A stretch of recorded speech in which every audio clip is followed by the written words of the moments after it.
Hello everyone, it's Kaiju Cooper, and here we are with another Super 7 figure. This is the SuperKaiju Godzilla 2004 from Final Wars. Final Wars Godzilla was always one of my favorite designs. I actually still have it on Blu-ray here with Tokyo SOS. I mean, this disc is really worn out, but this is from, I think, I don't even remember now. It's been a really long time, all right? And yeah, we're just gonna crack it open. I got a new box cutter, so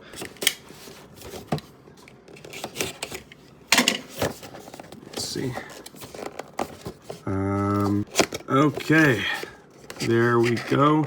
That is so weird. This cardboard piece sticks up out of the top flap. Very secure packaging. Here's the plastic shell, and here is Godzilla himself. I forgot to comment on it while it was still in the box, but this is very, very nice presentation. I mean, I don't really care about presentation that much packaging-wise, but this is still pretty good presentation. All right, Godzilla seems to just be held in by this twisty string, so we're just gonna go ahead and cut that off. Let's hope I don't gore myself on camera.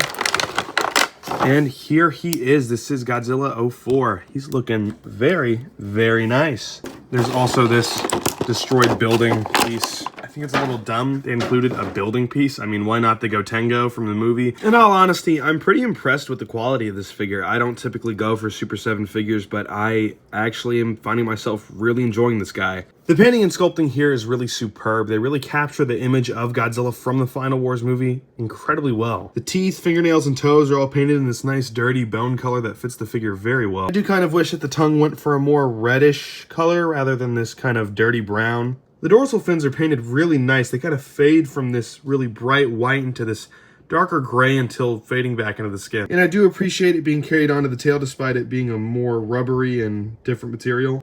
I think Final Wars Godzilla just fits this scale of action figure better along with all the articulation. It doesn't fall into the trap of feeling like a scaled down version of one of their larger figures the way that this -1 figure does.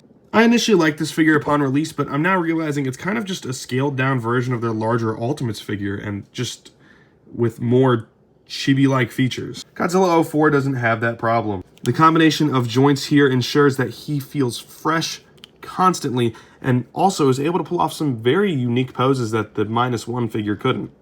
I'm not a very big fan of Super 7, but I honestly think they killed it with this release. Plus, there's probably some personal bias towards this Godzilla design in particular.